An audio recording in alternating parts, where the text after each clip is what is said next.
नमस्कार। मैंने आज एक चीज समझी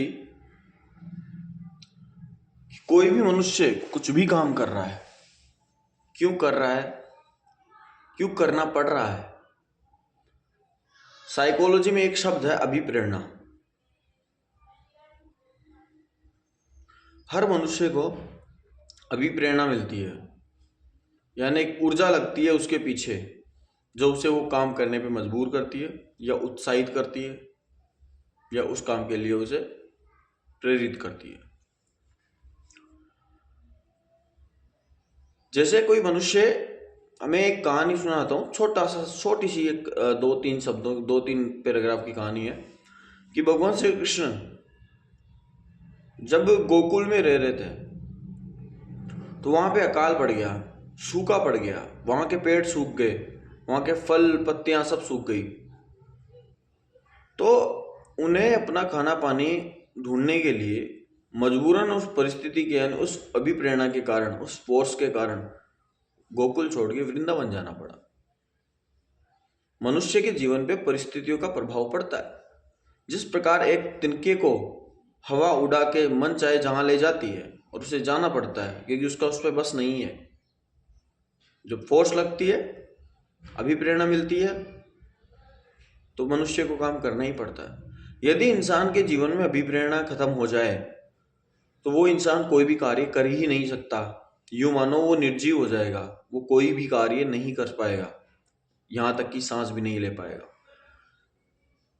शरीर का दबाव पड़ता है कि सांस लेना जरूरी है, सांस लेता है। मनुष्य को भूख लगती है, उस प्रेशर के कारण, उस भूख के कारण वो खाना खाता है, खाना कमाता है, खाता है, ढूंढता है। अब फर्क यह है कि जीवन में मनुष्य जो भी काम कर रहा है उसके पीछे कौन सी अभिप्रेरणा लगी हुई है। क्या वो फोर्स, क्या वो एनर्जी किसी दबाव के कारण लगी हुई है, किसी भय के कारण, किसी लोभ के कारण, किसी आकर्षण के कारण, या आपकी आत्मा की अभिप्रेरणा है, या आपके मन की अभिप्रेरणा है।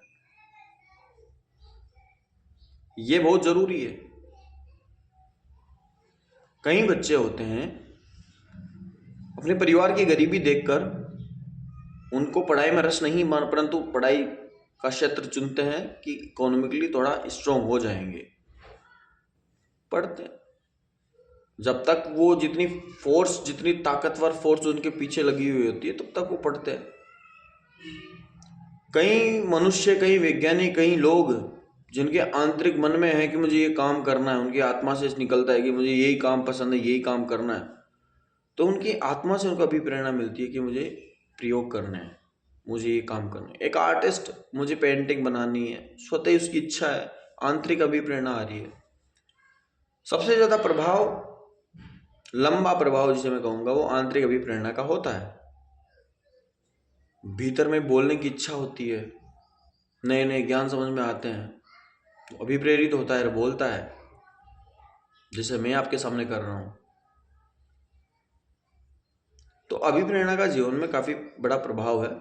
ज्यादा ये अभिप्रेरणा शब्द मैं यूज नहीं करूंगा क्योंकि लोग कंफ्यूज हो जाते हैं। आंतरिक फोर्स का प्रभाव पड़ता है, बाहरी फोर्स का प्रभाव पड़ता है।